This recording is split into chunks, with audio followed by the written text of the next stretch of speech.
The Beach Boys are an American rock band, formed in Hawthorne, California in 1961.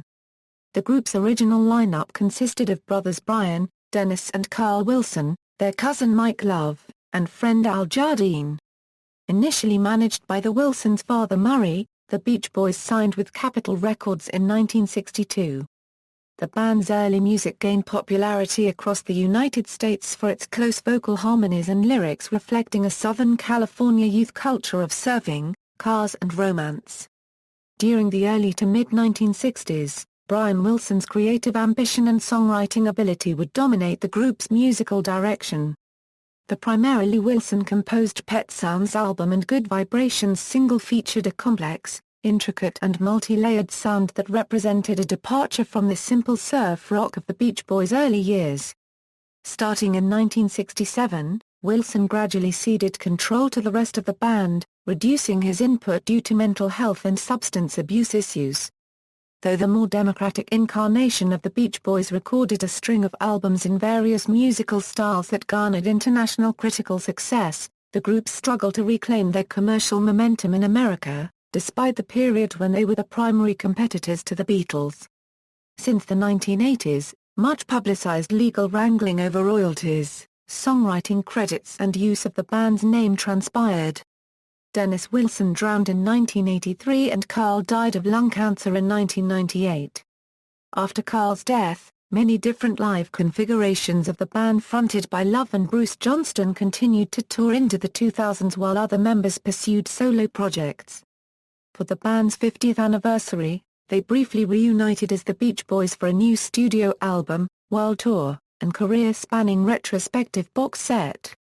The Beach Boys have often been called America's band, and AllMusic stated that their unerring ability made them America's first, best rock band. The group had over 80 songs chart worldwide, 36 of them United States top 40 hits, for reaching number 1 on the Billboard Hot 100 chart. The Beach Boys have sold in excess of 100 million records worldwide, making them one of the world's best-selling bands of all time and are listed at number 12 on Rolling Stone magazine's 2004 list of the 100 greatest artists of all time. The core quintet of the three Wilsons, Love and Jardine, were inducted into the Rock and Roll Hall of Fame in 1988. 1958–66, Brian Wilson era, formation. At age 16, Brian Wilson shared a bedroom with his brothers, Dennis and Carl, in their family home in Hawthorne. He watched his father, Murry Wilson, play piano and listened intently to the harmonies of vocal groups such as the Four Freshmen. One night he taught his brothers a song called Ivory Tower, and how to sing the background harmonies. For his 16th birthday, Brian was given a reel-to-reel tape recorder. He learned how to overduo, using his vocals and those of Carl and their mother. Brian would play piano with Carl and David Marks playing guitars they got as Christmas presents. Soon Brian was avidly listening to Johnny Otis on his KFOX radio show, a favorite station of Carl's. Inspired by the simple structure and vocals of the rhythm and blues songs he heard, he changed his piano playing style and started writing songs. His enthusiasm interfered with his music studies at school. Family gatherings brought the Wilsons in contact with cousin Mike Love. Brian taught Love's sister Maureen and a friend harmonies. Later, Brian, Mike Love and two friends performed at Hawthorne High School. Brian also knew Al Jardine, a high school classmate who had already played guitar in a folk group called the Islanders. Brian suggested to Jardine that they team up with his cousin and brother Carl. It was at these sessions, held in Brian's bedroom, that the Beach Boys' sound began to form. Brian says, "Everyone contributed something. Carl kept us hip to the latest tunes, Al taught us his repertoire of folk songs, and Dennis, though he didn't then play anything, added a combustible spark just by his presence." Love encouraged Brian to write songs and gave the fledgling band its name, the Pendletons, a portmanteau of Pendleton, a style of woolen shirt popular at the time, and tone, the musical term. In their earliest performances, the band wore heavy wool jacket-like shirts which were favored by surfers in the South Bay. Although surfing motifs were very prominent in their early songs, Dennis was the only avid surfer in the group. he suggested that his brothers compose some songs celebrating his hobby and the lifestyle which had developed around it in Southern California. Jardine and a singer friend, Gary Winfrey, went to Brian's to see if he could help out with a version of a folk song they wanted to record, a Euro sloop John B. In Brian's absence, the two spoke with Murry, a music industry veteran of modest success. Murry arranged for the Pendletons to meet publisher Height Morgan. The group performed a slower ballad, Their Hearts Were Full of Spring, but failed to impress the Morgans. After an awkward pause, Dennis mentioned they had an original song, Surfin'. With help from Love, Brian finished the song and the group rented guitars, drums, amplifiers and microphones. They practiced for 3 days while the Wilsons' parents were on a short vacation. In October, the Pendletons recorded 12 takes of Surfin' in the Morgans' cramped offices. David Marks was not present at the session as he was at school. A small number of singles were pressed. When the boys eagerly unpacked the first box of singles, on the Candix Records label, they were shocked to see their band name changed to Beach Boys. Murry Wilson, now intimately involved with the band's fortunes, called the Morgans.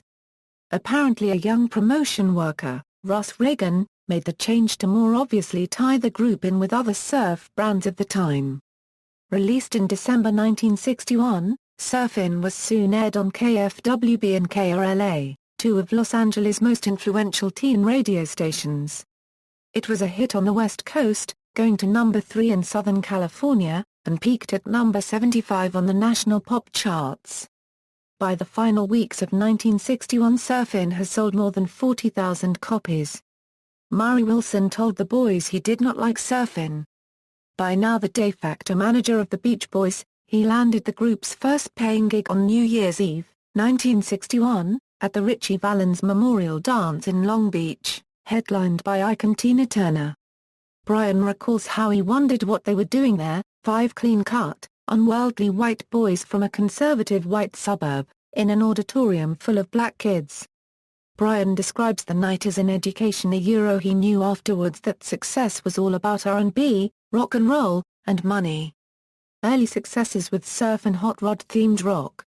Although Murry effectively seized managerial control of the band, Brian acknowledged that he deserves credit for getting us off the ground. He hounded us mercilessly, but also worked hard himself. In the first half of February 1962, Jardine left the band and was replaced by Marks.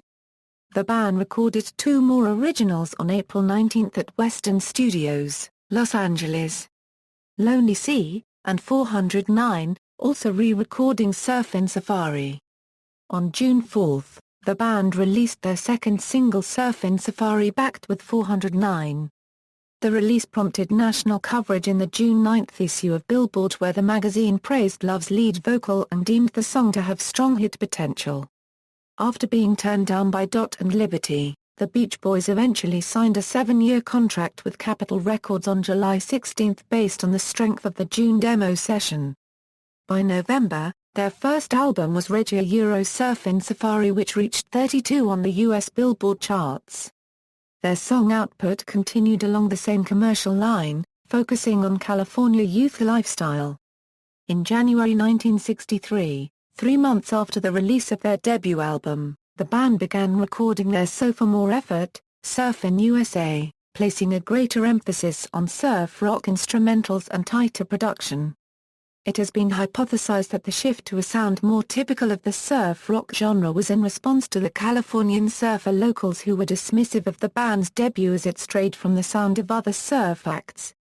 After the moderate success of Surfin' Safari, Surfin' USA, released on March 25, 1963, met a more enthusiastic reception, reaching number 2 on the Billboard charts and propelling the band into a nationwide spotlight. 5 days prior to the release of Surfin' USA, Brian produced Surf City, a song he had written for Jan and Dean. Surf City hit number 1 on the Billboard charts in July 1963, a development that pleased Brian but angered Murry, who felt his son had given away what should have been the Beach Boys' first chart topper. Sometime around late 1963, Brian Wilson heard the song Be My Baby by the Ronettes for the first time, which revamped Wilson's creative interests and songwriting. Be My Baby was later claimed by critics to be the epitome of Phil Spector's wall of sound production technique, a recording method that would fascinate Wilson for the next several decades. Wilson later in life stated, "I was unable to really think as a producer until I really got familiar with Phil Spector's work." Apart from Murry, Spector and the close vocal harmonies of Brian's favorite groups, early inspiration came from Chuck Berry. Surfin' USA is a variation of Berry's Sweet Little 16. Under pressure from Berry's publisher, Wilson's father and manager, Murry Wilson, had given the copyright, including Brian Wilson's lyrics, to Ark Music. At the beginning of a tour of the Midwest in April 1963, Jardine rejoined the Beach Boys at Brian's request. As he began playing live gigs again, Brian left the road to focus on writing and recording. Around this time, Brian began utilizing members of the Wrecking Crew, session musicians also used by Spector. The session musicians were never an outright replacement for members of the band, but were used to augment arrangements or save recording time. The result of this arrangement produced the albums Surfer Girl, released on September 16, 1963, and Little Deuce Coupe, released less than a month later on October 7, 1963. This sextet incarnation of the Beach Boys didn't extend beyond these two albums, as Marx officially left the band in early October due to conflict with manager Murry, pulling Brian back into touring. Following a successful Australasian tour in January and February 1964, the band returned home to face the British invasion through the Beatles' appearances on The Ed Sullivan Show.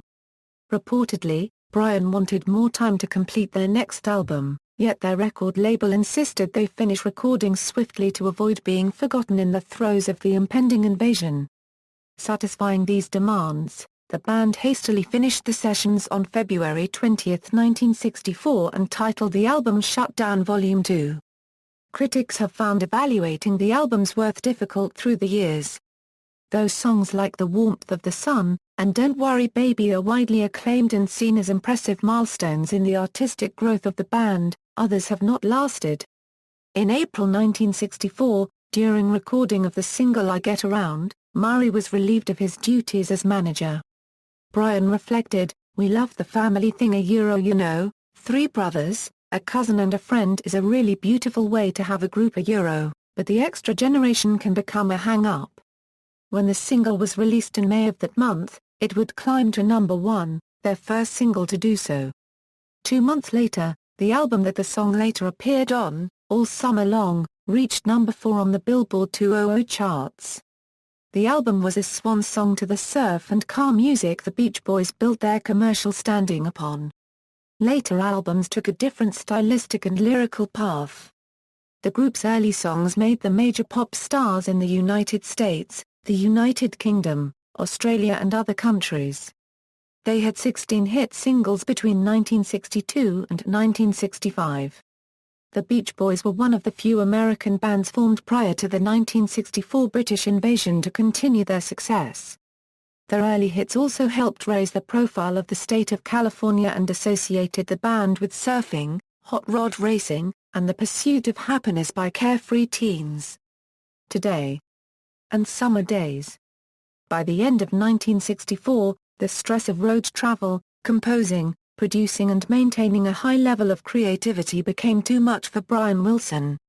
On December 23, while on a flight, he suffered an anxiety attack and left the tour. In January 1965, he announced his withdrawal from touring to concentrate entirely on songwriting and record production.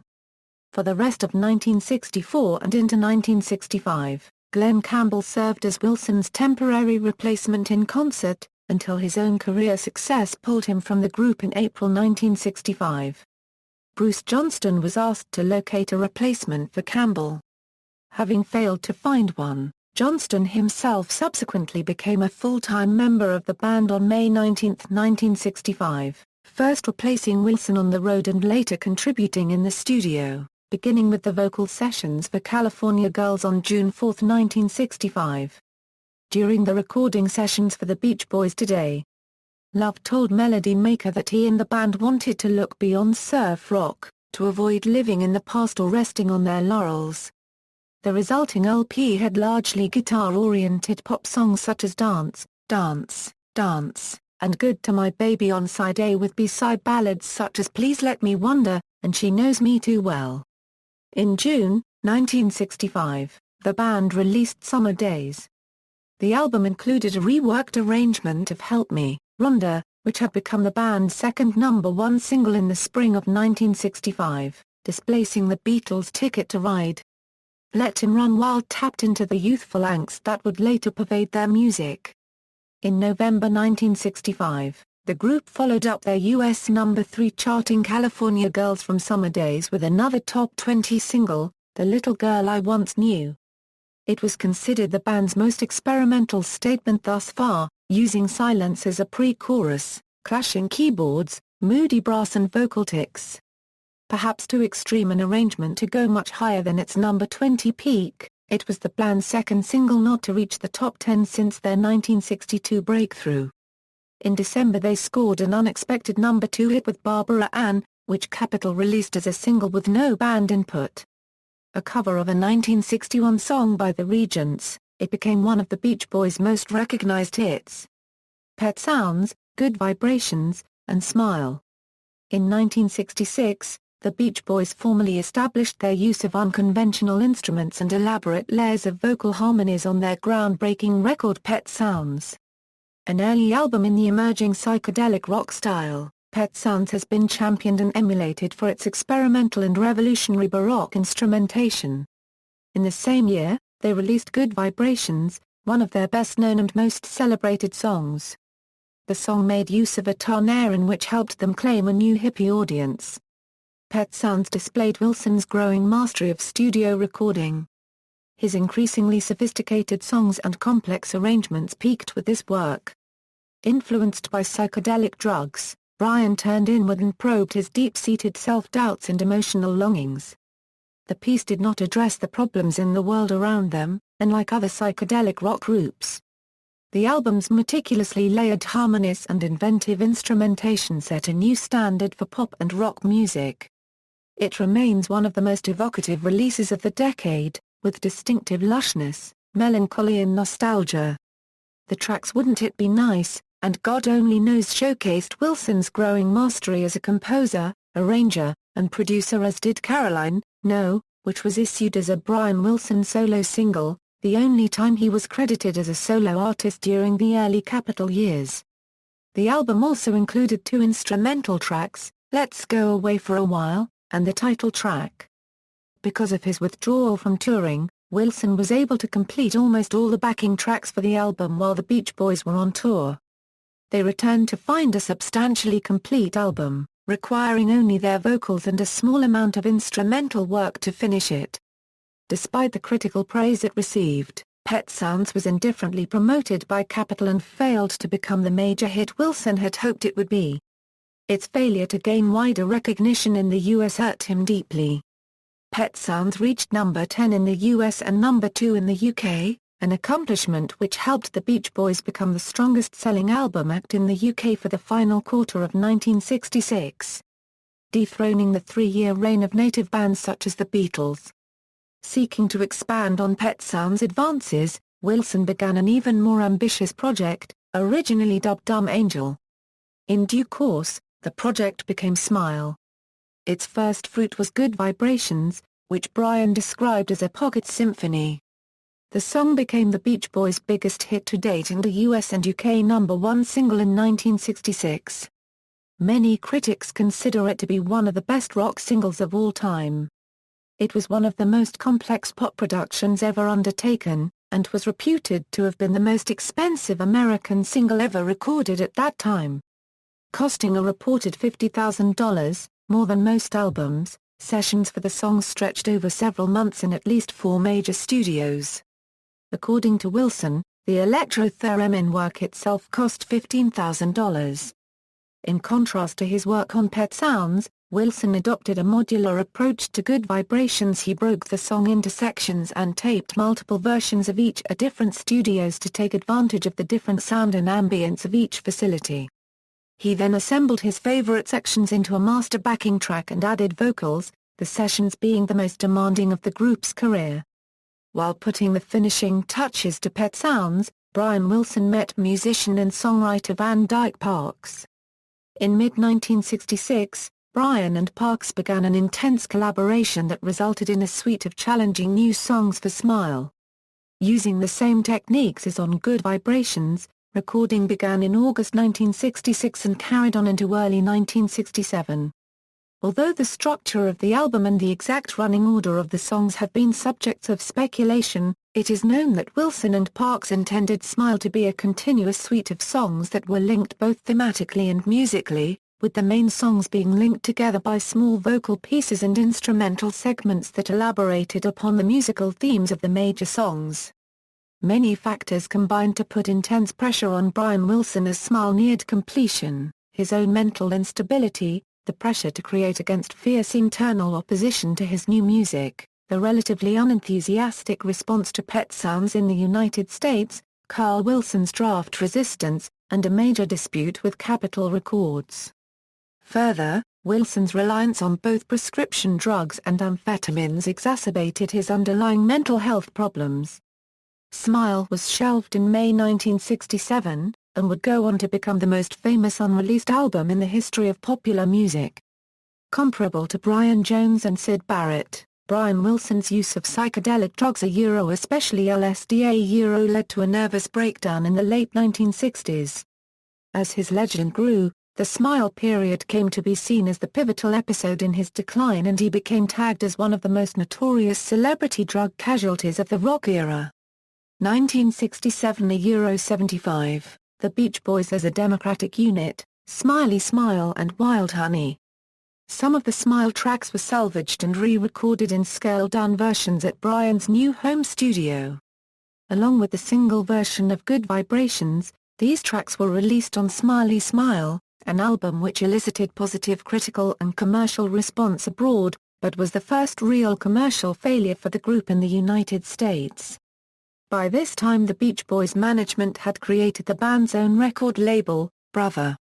One of the first labels to be owned by a rock group, Brother Records was intended for releases of Beach Boys' side projects, and as an invitation to new talent. The initial output of the label, however, was limited to Smiley Smile and 2 resulting singles from the album. The failure of Gettin' Hungry caused the band to shelve Brother until 1970. Despite the cancellation of Smile, several tracks including Our Prayer, Cabinescence, and Surf's Up continued to trickle out in later albums, often as filler songs to offset Brian's unwillingness to contribute. The band was still expecting to complete and release Smile as late as 1973 before it became clear that only Brian could comprehend the endless fragments that had been recorded. Smiley Smile was followed up 3 months later with Wild Honey, featuring songs written by Wilson and Love, including the hit Darlin', and a rendition of Stevie Wonder's I Was Made to Love Her. The album fared better than its predecessor, reaching number 24 in the US. Compounding the group's recent setbacks, their public image took a cataclysmic hit following their withdrawal from the 1967 Monterey Pop Festival for the reason that they had no new material to play while their forthcoming single and album lay in limbo. Their cancellation was seen as a damning admission that they were washed up, and unable to compete with the new music. This notion was exacerbated by Rolling Stone writer Jan Wenner, whom within contemporary publications criticized Brian Wilson for his oft-repeated Genius label, which he called a promotional shuck, and an attempt to compare with the Beatles. However, Wenner later responded to their Wild Honey album with more optimism, remarking 2 months later that, in any case it's good to see that the Beach Boys are getting their heads straight once again. Friends, 20/20, and Sunflower. After meeting Maharishi Mahesh Yogi at a UNICEF Variety Gala in Paris, France on December 15, 1967, Love, along with other high-profile celebrities such as Donovan and the Beatles, traveled to Rishikesh in India during February and March 1968. The following Beach Boys album Friends had songs influenced by the transcendental meditation taught by the Maharishi. The album reached number 13 in the UK and 126 in the US, the title track placing at number 25 in the UK and number 47 in the US, the band's lowest singles peaks since 1962. In support of the Friends album, Love had arranged for the Beach Boys to tour with the Maharishi in the U.S., which has been called one of the more bizarre entertainments of the era. Starting on May 3, 1968, the tour lasted 5 shows and was cancelled when the Maharishi had to withdraw to fulfill film contracts. Due to disappointing audience numbers and the Maharishi's withdrawal, 24 tour dates were subsequently cancelled at a cost estimated at $250,000 for the band. This tour was followed by the release of Do It Again, a single critics described as an update of the Beach Boys' surf rock past in a late 1960s style. The single went to the top of the Australian and UK single charts in 1968 and was moderately successful in the US, peaking at number 20. For a short time in mid-1968, Brian Wilson sought psychological treatment in hospital. During his absence, other members began writing and producing material themselves. To complete their contract with Capitol, they produced one more album. 20/20 was one of the group's most stylistically diverse albums, including hard rock songs such as All I Want to Do, the waltz-based Time to Get Alone, and a remake of the Ronettes' I Can Hear Music. The diversity of genres have been described as an indicator that the group was trying to establish an updated identity. The album performed strongly in the UK, reaching number 3 on the charts. In the US, the album reached a modest 68. In spring 1968, Dennis began a tenuous relationship with musician Charles Manson which persisted for several months afterward. Dennis bought him studio time at Brian's home studio and recorded one song, Cease to Exist, rewritten as Never Learn Not to Love. It was released as a Beach Boys single. Growing fearful, Dennis gradually distanced himself from Manson, whose family had taken over his home. Manson was eventually convicted for murder conspiracy. Dennis was too afraid of the Manson family to ever speak publicly on his relationship. On April 12, 1969, the band revisited their 1967 lawsuit against Capitol Records after they alleged an audit undertaken revealed the band were owed over $2 million for unpaid royalties and production duties. The band's contract with Capitol Records expired on June 30, 1969, after which Capitol Records deleted the Beach Boys' catalog from print, effectively cutting off their royalty flow. In November 1969, Murry Wilson sold Sea of Tunes, the Beach Boys' catalog, to Irving Almo Music, a decision which according to Marilyn Wilson devastated Brian. In late 1969, the Beach Boys reactivated their brother label and signed with Reprise. Around this time, the band commenced recording for a new album. At the time the Beach Boys' tenure ended with Capitol in 1969, they had sold 65 million records worldwide, closing the decade as the most commercially successful American group in popular music. In 1970, armed with a new Reprise contract, the band appeared rejuvenated, releasing the album Sunflower to critical acclaim. The album features a strong group presence with significant writing contributions from all band members. Brian was active during this period, writing or co-writing 7 of the 12 songs on Sunflower and performing at half of the band's domestic concerts in 1970. Sunflower reached number 29 in the UK and number 151 in the US, the band's lowest domestic chart showing to that point. A version of Cotton Fields arranged by Jardine appeared on European releases of Sunflower and as a single, reached number 1 in Australia, Norway, South Africa and Sweden and the top 5 in 6 other countries, including the UK. Surf's Up, Carl and the Passions, and Holland. After Sunflower, the band hired Jack Riley as their manager. Under Riley's management, the group's music began emphasizing political and social awareness. During this time, Carl Wilson gradually assumed leadership of the band and Riley contributed lyrics. On August 30, 1971 the band released Surf's Up, named after the Brian Wilson Van Dyke Parks composition Surf's Up. The album was moderately successful, reaching the US top 30, a marked improvement over their recent releases. While the record charted, the Beach Boys added to their renewed fame by performing a near-sellout set at Carnegie Hall, followed by an appearance with the Grateful Dead at Fillmore East on April 27, 1971. The live shows during this era included reworked arrangements of many of the band's previous songs. A large portion of their set lists culled from Pet Sounds and Smile. As author Dominic Pryor observes, they basically played what they could have played at the Monterey Pop Festival in the summer of 1967. Johnston ended his first stint with the band shortly after Surf's Up's release, reportedly because of friction with Riley. At Carl's suggestion, the addition of Ricky Fataar and Blondie Chaplin in February 1972 led to a dramatic restructuring in the band's sound. The album Carl and the Passions So Tough was an uncharacteristic mix that included several songs written by Fataar and Chaplin. For their next project, the band, their families, assorted associates and technicians moved to the Netherlands for the summer of 1972. They rented a farmhouse to convert into a makeshift studio where recording sessions for the new project would take place. By the end of their sessions, the band felt they had produced one of their strongest efforts yet. Reprise, however, felt that the album required a strong single.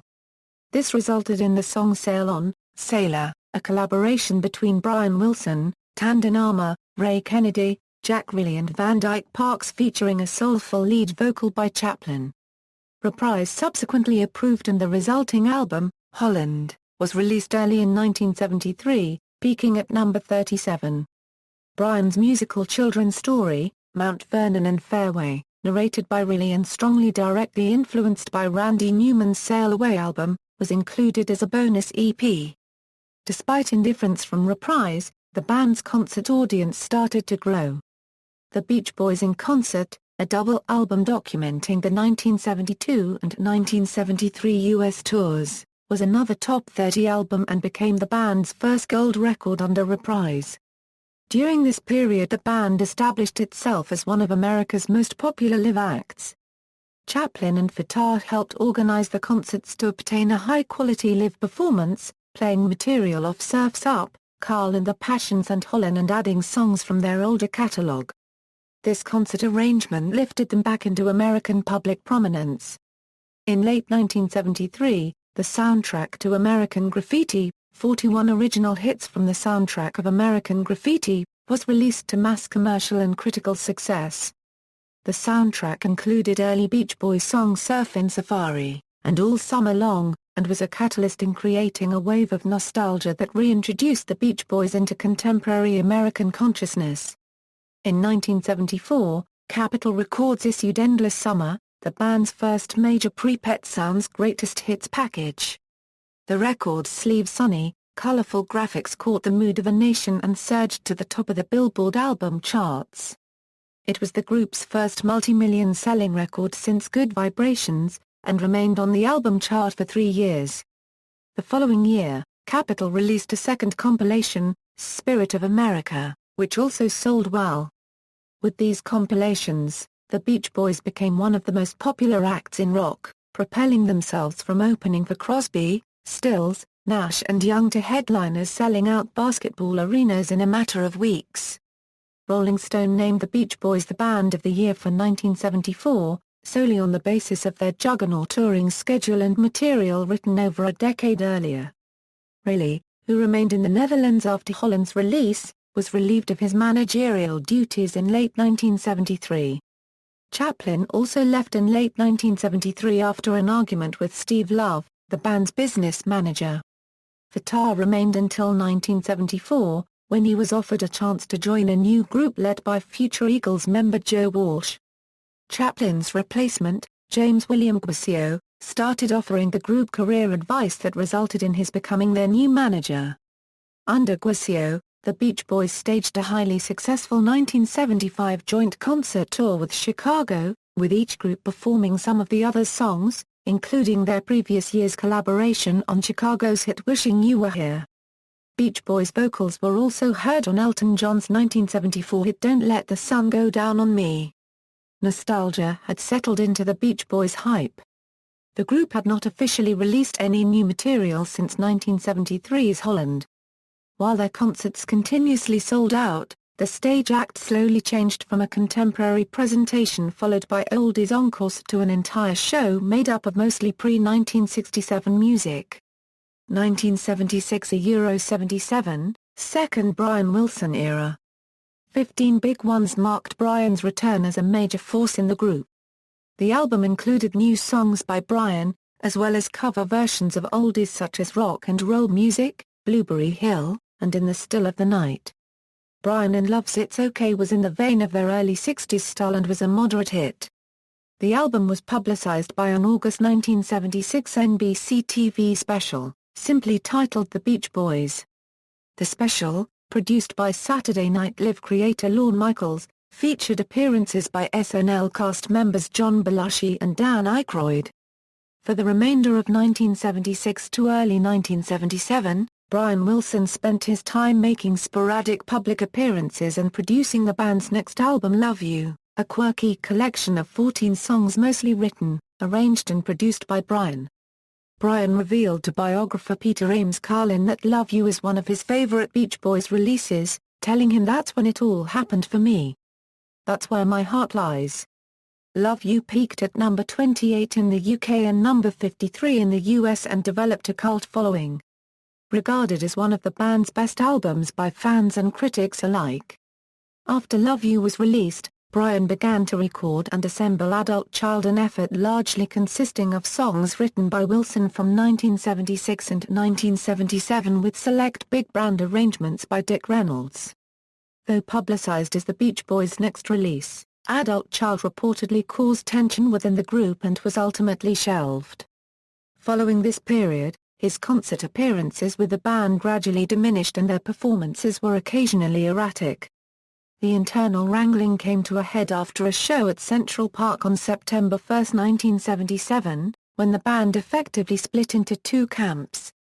Dennis and Carl Wilson on one side, Mike Love and Al Jardine on the other, with Brian remaining neutral. Following a confrontation on an airport tarmac, the band broke up for 2.5 weeks, until a band meeting on September 17, at Brian's house.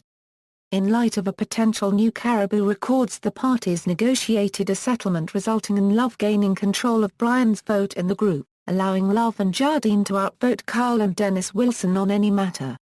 1978 a Euro-present, fluctuating control, infighting and the Wilsons' retreat.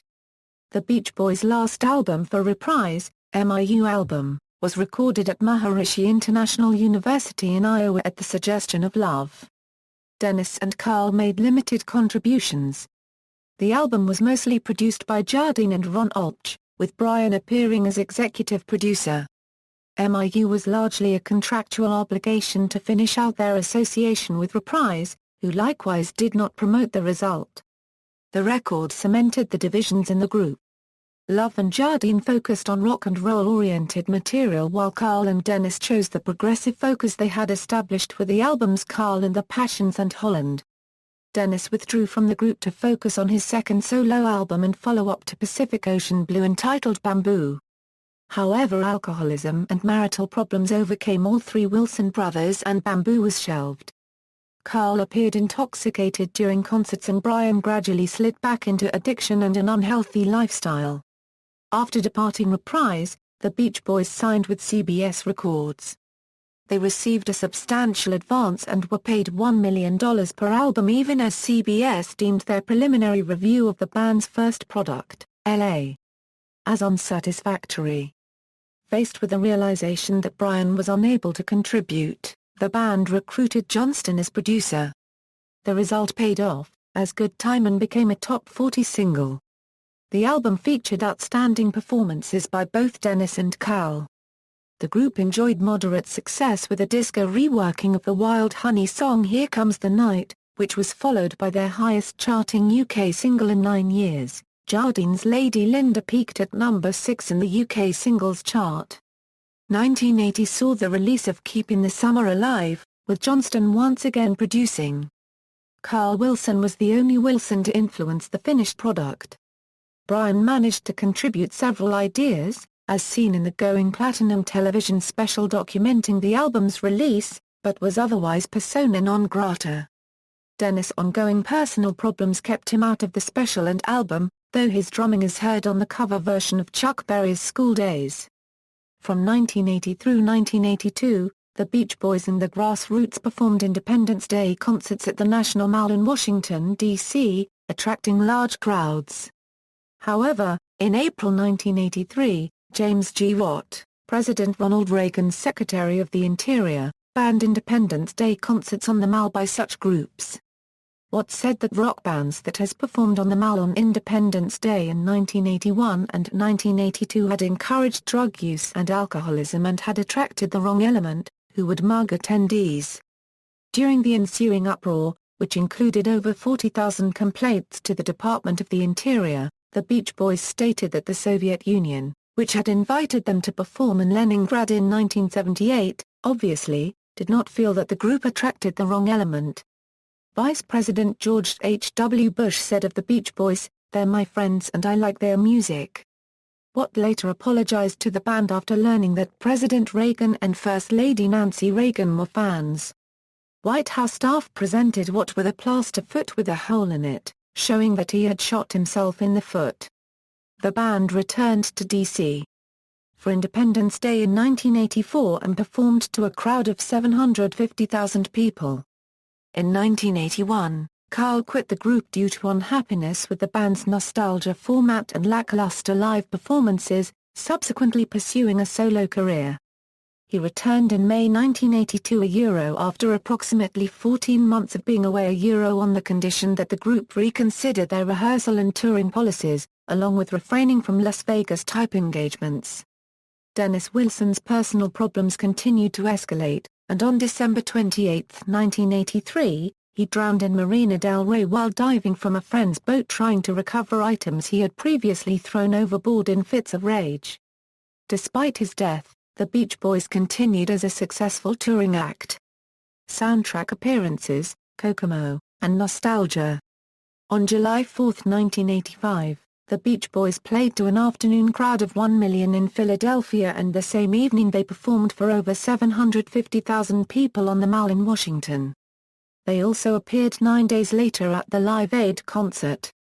That year, they released the eponymous album The Beach Boys and enjoyed a resurgence of interest later in the 1980s, assisted by tributes such as David Lee Roth's hit version of California Girls.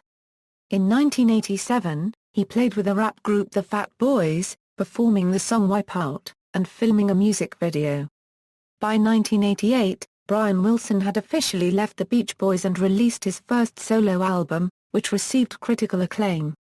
During this period the band unexpectedly claimed their first U.S. #1 hit single in 22 years with Kokomo, which had appeared in the movie Cocktail. Written by John Phillips, Scott McKenzie, Mike Love and Terry Melcher, the song became the band's largest-selling single of all time. The video for the song received heavy airplay on the music video channel VH1, and prominently featured actor John Stamos on conga drums. Inducted into the Rock and Roll Hall of Fame earlier in the year, the group became the second artist after Aretha Franklin to hit #1 in the U.S. after their induction. They released the album Still Cruisin', which went gold in the U.S. and gave them their best chart showing since 1976. In 1990, the band gathered several studio musicians and recorded the Melcher-produced title track of the comedy Problem Child. Stamos again appeared on the video, and later appeared singing lead vocals on Forever, and on their 1992 album Summer in Paradise. Having no new contributions from Brian Wilson due to interference from caretaker Eugene Landy, Summer in Paradise was poorly regarded by both critics and fans, was a commercial disaster and would become their last album of original material for 2 decades. Members of the band appeared on several television shows such as Full House, Home Improvement, and Baywatch in the late 1980s and 1990s. In 1989, Wilson filed a lawsuit to reclaim the rights to his songs and the group's publishing company, Sea of Tunes, which he had supposedly signed away to his father Murry in 1969. He successfully argued that he had not been mentally fit to make an informed decision and that his father had potentially forged his signature. While Wilson failed to regain his copyrights, he was awarded $25 a million for unpaid royalties. Soon after Wilson won his case, Love discovered that Murry Wilson had not properly credited him as co-writer on dozens of Beach Boys songs. With Love and Brian Wilson unable to determine exactly what Love was properly owed, Love sued Wilson in 1992, winning $13 million in 1994 for lost royalties. In interviews, Love revealed that on some songs he wrote most of the lyrics, on others only a line or two. Even though Love sued Wilson, both parties said in interviews that there was no malice between them. They simply couldn't come up with an agreeable settlement by themselves. In 1993, the band appeared in Michael Feeney Collins' film The Beach Boys Today, which included in-depth interviews with all members except Brian. Carl confided to Callan that Brian would record again with the band at some point in the near future. A few Beach Boys sessions devoted to new Brian Wilson compositions occurred during the mid-1990s, but they remain largely unreleased, and the album was quickly aborted due to tenuous relations. In February 1996, the Beach Boys guested with Status Quo on a re-recording of Fun, Fun, Fun, which became a British top 30 hit. In June, the group worked with comedian Jeff Foxworthy on the recording Howdy from Maui, and eventually released Stars and Stripes Volume 1 in August 1996. The album consisted of country renditions of several Beach Boys hits, performed by popular country artists such as Toby Keith and Willie Nelson. Brian Wilson, who was in a better mental state at the time, acted as co-producer. In early 1997, Carl Wilson was diagnosed with lung cancer after years of heavy smoking. Despite his terminal condition, Carl continued to perform with the band on its 1997 summer tour while undergoing chemotherapy. During performances, he sat on a stool and reportedly needed oxygen after every song. Carl was able to stand, however, when he played on God Only Knows. By 1998 the cancer had spread to his brain. Carl died on February 6, 1998, 2 months after the death of the Wilsons' mother, Audrey. Splintering of the Beach Boys' name. Following Carl's death, the remaining members splintered. Love, Johnston and former guitarist Marks continued to tour without Jardine, initially as America's Band, but following several cancelled bookings under that name, they sought authorization through Brother Records Incorporated to tour as the Beach Boys, and secured the necessary license. In turn Jardine began to tour regularly with his band dubbed Beach Boys, Family and Friends until he ran into legal issues for using the name without license. BRI, through its longtime attorney, Ed McPherson, sued Jardine in federal court. Jardine, in turn, counterclaimed against BRI for wrongful termination. BRI ultimately prevailed after several years. Love was allowed to continue to tour as the Beach Boys, while Jardine was prohibited from touring using any form of the name. Released from Landy's control, Brian Wilson sought different treatments for his illnesses that aided him in his solo career. He toured regularly with his backing band consisting of members of Wondermints and other LA-Chicago musicians.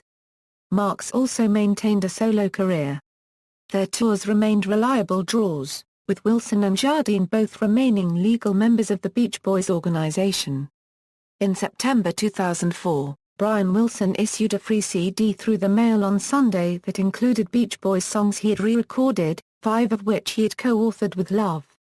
The 10-track compilation had 2.6 million copies distributed and prompted Love to file a lawsuit claiming the promotion hurt the sales of the original recordings. Love's suit was dismissed in 2007 when a judge determined that there were no tribal issues. On June 13, 2006, the 5 surviving Beach Boys appeared together for the celebration of the 40th anniversary of Pet Sounds and the double platinum certification of their greatest hits compilation, Sounds of Summer, the very best of the Beach Boys, in a ceremony atop the Capitol Records building in Hollywood. Plaques were awarded for their efforts, with Brian accepting on behalf of Dennis and Cal. The Smile Sessions, 50th Anniversary Tour and That's Why God Made the Radio. On October 31, 2011, the Beach Boys released surviving 1960s recordings from Smile in the form of the Smile Sessions. The album even in its incomplete form garnered universal critical acclaim and experienced popular success, charting in both the Billboard US and UK Top 30. The artwork and packaging featured the original Frank Holmes illustrations and included the photo illustration booklet insert that was intended for the 1967 release. The format of the recordings utilized Wilson's 2004 Brian Wilson Presents Smile solo effort as a template. The band was rewarded with glowing reviews, including inclusion in Rolling Stone's Top 500 album list at number 381. In a 500-set limited edition, the Smile Sessions came in a box set with a light-up shop front window. Each of these box sets came with Brian Wilson's signature on the box. The Smile Sessions Deluxe album package went on to win Best Historical Album at the 2013 Grammy Awards. Brian Wilson personally accepted the award, stating, "I guess Van Dyke and I were onto something after all." In February 2011, the Beach Boys released Don't Fight the Sea, a charity single to aid the victims of the 2011 Japan earthquake.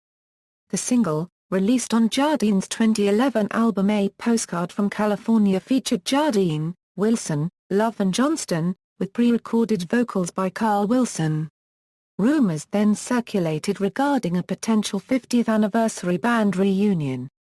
On December 16, 2011, it was announced that Wilson, Love, Jardine, Johnston and Marks would reunite for a new album and 50th anniversary tour in 2012 to include a performance at the New Orleans Jazz Festival in April 2012. On February 12, 2012, the Beach Boys performed at the 2012 Grammy Awards, in what was billed as a special performance by organizers. It marked the group's first live performance to include Brian since 1996. This anniversary lineup performed Good Vibrations with Adam Levine and Mark Foster, after Maroon 5 opened the set with Surfer Girl, and Foster the People played Wouldn't It Be Nice during the ceremony. Johnston said, "I never hoped for a reunion, because I never thought any of us wanted to do it. We have probably, the presidential honeymoon of 6 months, but then we have to show something to keep it going. We have to make sure we have a great flowing song list, but also make sure we don't sound like a greatest hits band. We have a lot to balance." The Beach Boys appeared at the April 10, 2012, season opener for the Los Angeles Dodgers and performed Surfer Girl along with the Star-Spangled Banner. They also performed at the Bonnaroo Music and Arts Festival in Manchester, Tennessee on June 14, 2012. Johnston compared the sound of the new album to one of the band's least successful albums but fan favorite Sunflower, while Jardine said the album is very lush, very pet-sounding. The first single from the album, the title track, made its national radio debut April 25, 2012, on ESPN's Mike and Mike in the Morning and was released on iTunes and other digital platforms on April 26. That's Why God Made the Radio debuted at number 3 on U.S. charts, the group's highest-charting album since 1974's compilation Endless Summer and its highest-charting studio album since 1965's Summer Days. It became the band's first top 10 studio album since 1976's 15 Big Ones. The album made its debut in the UK at number 15, its highest studio album debut since 1971's Surf's Up. The album also made U.S. chart history by expanding the group's span of Billboard 200 top 10 albums across 49 years and 1 week, passing the Beatles with 47 years of top 10 albums. Later in 2012, the group released the 50 Big Ones and Greatest Hits compilations along with reissues of 12 of their albums. The next year, the group released Live the 50th anniversary tour of 41 song, 2 CD set documenting their 50th anniversary tour. While there were no definite plans, Brian stated that he would like to make another Beach Boys album following the world tour. "This time I would like to do some rock and roll," Wilson says. "I would like it to be a bit harder and faster." Love and Johnston continued to tour, while Wilson expressed an more touring and recording with the band. Resuming solo careers, on October 5, 2012. Love announced in a self-written press release to the LA Times that the band would return to its pre-50th reunion tour lineup with him and Johnston touring as the Beach Boys without Wilson, Jardine and Marks. "I did not fire Brian Wilson from the Beach Boys. I cannot fire Brian Wilson from the Beach Boys. I do not have such authority. And even if I did, I would never fire Brian Wilson from the Beach Boys. This tour was always envisioned as a limited run. As the year went on, Brian and Al wanted to keep the 50th anniversary tour going beyond the 75 dates however we had already set up shows in smaller cities with the configuration that had been touring together every year for the last 13 years. Brian and Al would not be joining for these small market dates, as was long agreed upon. Brian remained optimistic. "I wouldn't mind getting together with Mike and the guys and making an exciting rock and roll album I'm sure by early next year we'll be ready to rock." On October 9, 2012, Wilson and Jardine submitted a written response to the rumors stating, "As after Mike booked a couple of shows with Bruce, Al and I were, of course, disappointed.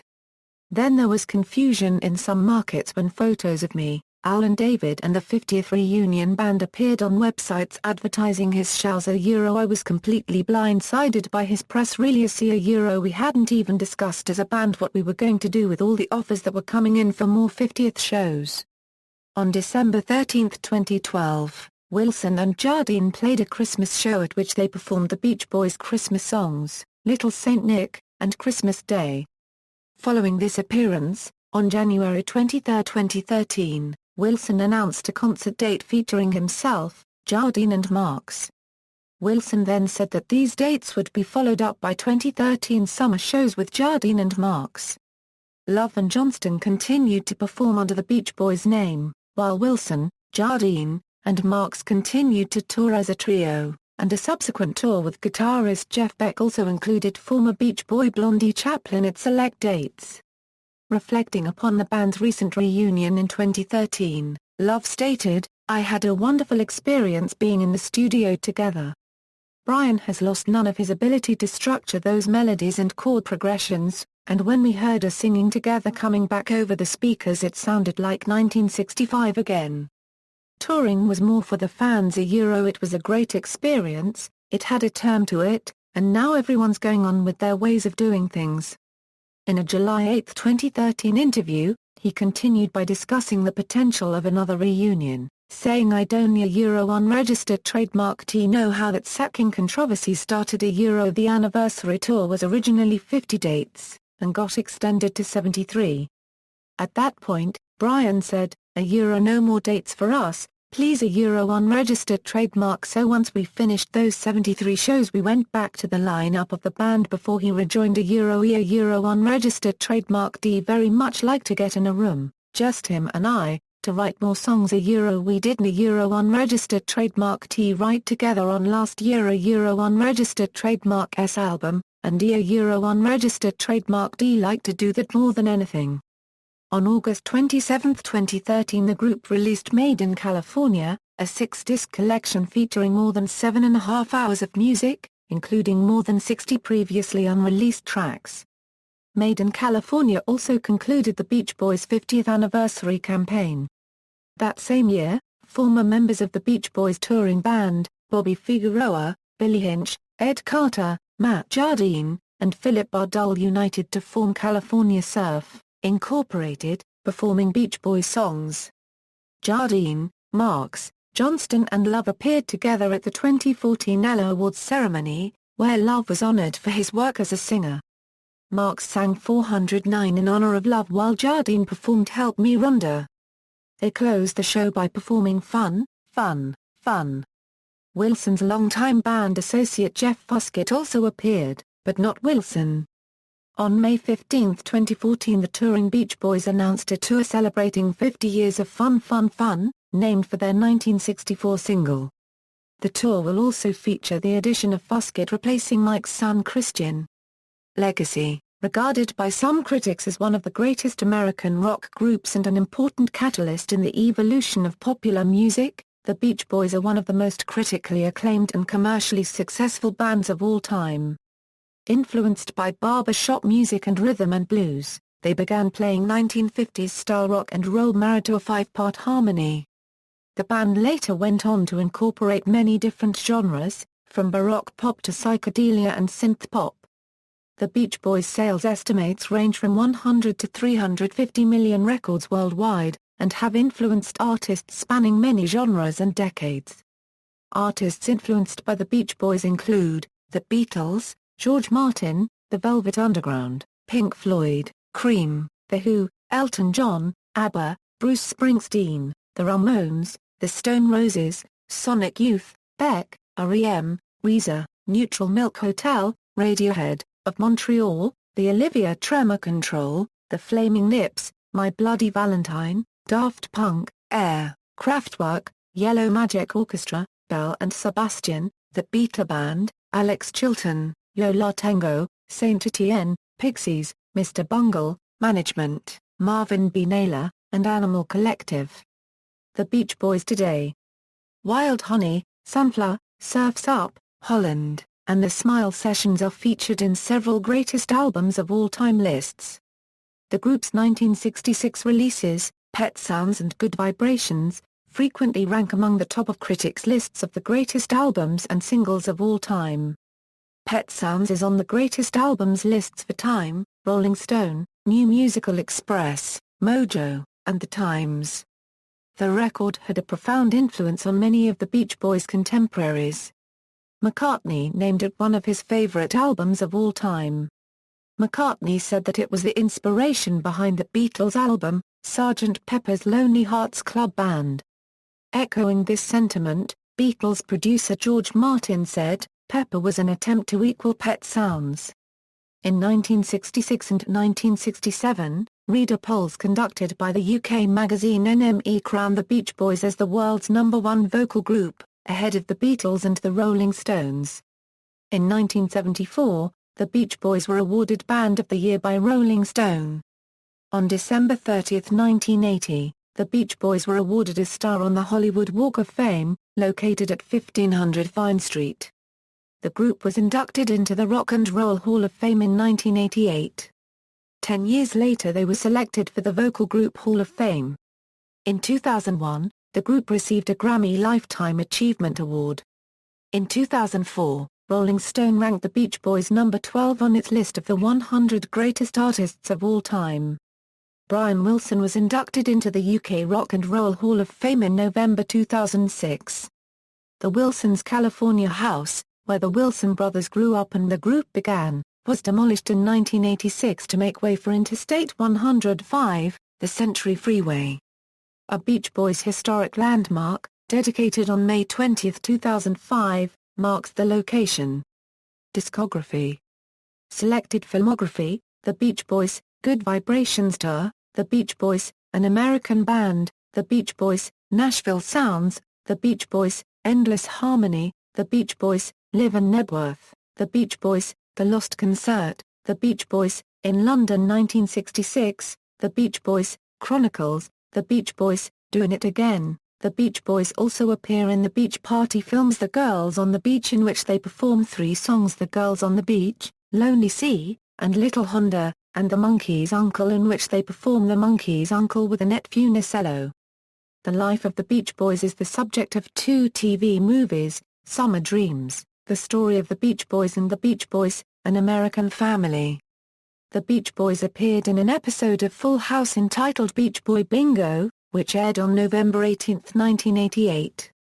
The Beach Boys also appeared in Season 6, Episode 4 of Baywatch. See also: The Beach Boys lineups, list of best-selling music artists, list of artists who reached #1 in the United States, list of best-charting music artists in the United States, Good Vibrations, references. Bibliography. External links. Media related to the Beach Boys at Wikimedia Commons, official site, Brian Wilson official website, The Beach Boys Band official website of former touring members Bobby Figueroa, Billy Hinch, Ed Carter, Matt Jardine and Philip Bardol, Endless Summer Quarterly, the world's leading Beach Boys publication, The Beach Boys at the Rock and Roll Hall of Fame.